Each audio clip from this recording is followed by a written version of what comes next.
Kita adalah negara yang keempat di dunia produksi kapal selam tanpa awak. Ini kebanggaan nasional. Oke, dua kabar yang cukup greget. Kali ini semua terkait kapal selam, bos. Nah, yang pertama, satu lagi tonggak sejarah baru dunia pertahanan kita. Indonesia resmi tercipta di Surabaya nih. Di mana Kementerian Pertahanan Indonesia bersama TNI Angkatan Laut dan PT PAL baru-baru ini telah sukses melaksanakan uji coba penembakan torpedo dari kapal selam otonom tanpa awak atau KSOT di perairan Selat Madura, wilayah kerja Koarmada 2, bos. Dan kini kabarnya KSOT itu mau diproduksi sampai 30 unit. Nah loh, lantas bagaimanakah hasil cobanya? Torpedo apakah itu dan untuk apa KSOT ini ke depannya? Setelah ini kita korek bosku. Kemudian kabar kedua yang cukup panas. Nah, baru-baru ini lagi Paman Donald membuat kejutan baru di mana ia tiba-tiba memberi lampu hijau kepada Korea Selatan untuk membangun kapal selam nuklir. Nah loh, ngeri tak sedap nih, bos. Kira-kira bagaimanakah implikasinya terhadap kawasan kita? Bagaimanakah kira-kira reaksi opah gemoy kalian ini? Penasaran beritanya? Cus! Mari kita cupang berita lengkapnya satu per satu, bosku. Oke, yang pertama terkait KSOT kita nih, bos. Jadi dalam uji coba yang disaksikan langsung oleh Menhan RI, Panglima TNI dan Kasal, serta Dirut PT PAL, dari helidek KRI Soeharto 990, KSOT pun terpantau telah melaksanakan serangkaian demo, bos, termasuk manuver permukaan, penyelaman periskop depth, dan 1 kali penembakan torpedo. Kemudian merujuk pada pantauan Kompas, katanya torpedo Piranha yang diluncurkan KSOT ini hanya sejauh 250 meter dan tidak mencapai target. Namun peluncuran pun berlangsung lancar. Nah ya, namanya juga uji coba, bos, dan baru prototipe. Serta ini sekaligus dilakukan pada hari ulang tahun Sang Menteri. Nah, KSOT ini sendiri merupakan kapal selam nirawak berteknologi AI yang mampu beroperasi secara mandiri tanpa awak manusia di dalamnya, bos. Dalam uji kali ini, torpedo pun dimasukkan secara manual oleh kru PT PAL dan 2 penyelam TNI Angkatan Laut sebelum KSOT ditarik ke tengah laut untuk menembak sasaran. Dikatakan oleh Menhan, sistem torpedo yang digunakan ini adalah tipe fire and forget. Artinya begitu torpedo dilepaskan, ia akan bergerak sendiri mencari target berdasarkan program dan sensor internalnya. Nah, jadi bukan torpedo bodoh ya, bos, tapi ini torpedo pintar nih. Dan uji coba ini pun menjadi bukti bahwa sistem kendali, peluncur, dan mekanisme tembak KSOT ini sudah berfungsi sempurna.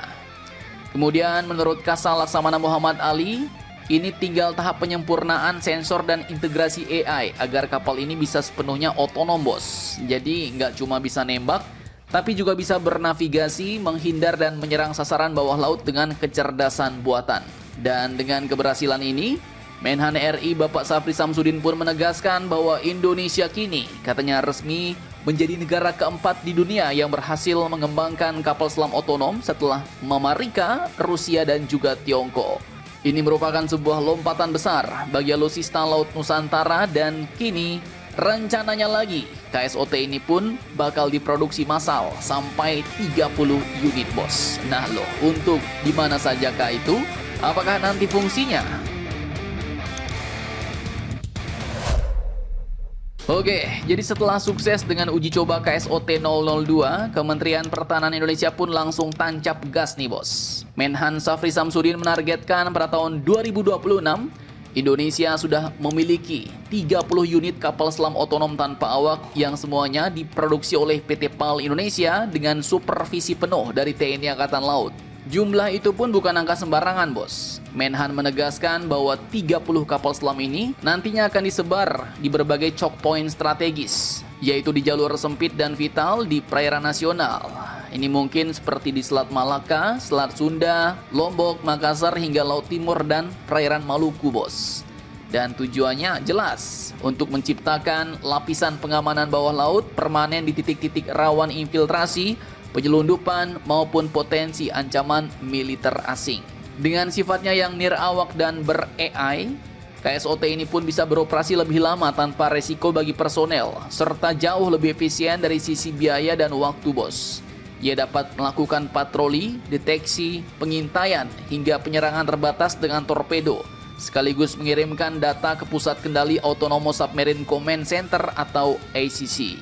Kemudian disebut bahwa KSOT ini juga akan berada di bawah Komando Korps Kassel, yaitu Komando Operasi Kapal Selam TNI Angkatan Laut, dan pengoperasiannya akan melibatkan prajurit yang dilatih khusus di bidang AI, sistem bawah laut, dan kontrol jarak jauh.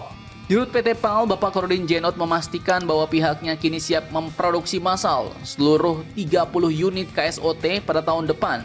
Dan jika target ini tercapai, maka pada tahun 2026 seluruh choke point Nusantara akan dijaga oleh armada kapal selam tanpa awak buatan anak bangsa, bos. Mantap, mantap, jos. Mari kita tunggu saja kelanjutannya.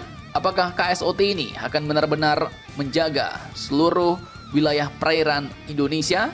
Dan kini satu langkah lagi lebih maju, bos. Pertahanan Indonesia dengan teknologi-teknologi baru.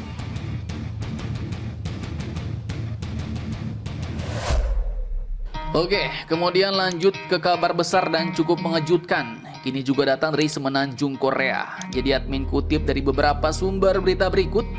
Presiden Amerika yaitu Paman Donald baru-baru ini kabarnya resmi memberikan lampu hijau kepada Korea Selatan untuk membangun kapal selam bertenaga nuklir, bos. Nah loh. Jadi lewat unggahannya di Thread sosial, Paman Donald pun menulis bahwa ia telah menyetujui proyek tersebut setelah pertemuannya dengan Presiden Korea Selatan yaitu Mr. Lee Jae-myung di sela-sela konferensi APEC. Ia katakan, saya telah memberi mereka persetujuan untuk membangun kapal selam bertenaga nuklir, alih-alih kapal selam diesel yang kuno dan jauh kurang lincah seperti yang mereka miliki sekarang, tulis Paman Donald. Nah, kalau kita telaah, langkah ini jelas bukan keputusan sembarangan, bos. Langkah Paman Donald yang penuh kejutan bersama Korsel ini pun jelas bisa mengguncang keseimbangan kekuatan di Asia Timur. Opah gemoy kalian, Opah Kim Jong-un pasti bakal langsung naik pitam nih. Sementara Tiongkok juga pasti akan melihat ini sebagai langkah Amerika untuk memperkuat aliansinya di dekat perbatasan. Dan artinya ya, kemungkinan besar, Mimin prediksi nih bos, ketegangan di kawasan akan semakin melonjak lagi. Dan jangan lupa bagi kita Indonesia, keputusan ini pun pastinya punya implikasi serius. Pasalnya dulu saat AUKUS, yakni Fakta Pertahanan antara Amerika, Inggris, dan Australia, mengumumkan rencana pembangunan kapal selam nuklir untuk Australia, Indonesia pun langsung menyampaikan protes keras, bos. Alasannya jelas, yaitu khawatir akan perlombaan senjata di kawasan ASEAN. Dan kini, jika Korea Selatan juga ikut masuk ke klub kapal selam nuklir, pertanyaan besarnya muncul lagi nih, apakah Indonesia akan kembali protes atau kali ini lebih memilih diam karena hubungan ekonomi dan militer dengan Seoul juga masih hangat? Nah, yang jelas ya, keputusan Paman Donald ini ya bukan cuma akan memperkuat aliansi Amerika Korsel, bos, tapi juga akan mengubah peta kekuatan laut Asia Pasifik. Dan siapa tahu ya, bisa jadi inilah awal dari babak baru perlombaan teknologi kapal selam nuklir di kawasan Indo-Pasifik. Dan kalau Mimin lihat dari sisi geopolitik, ya jelas ini bukan sekedar izin membangun kapal, tapi ini adalah sinyal keras bahwa era baru persaingan di bawah laut telah dimulai. Nah, jadi bagaimana menurut kalian tentang hal ini? Jangan lupa komentar, tetaplah kalian barbar dan jangan santai terus demi Indonesia tangguh. Salam Indomax, Indo Magazines.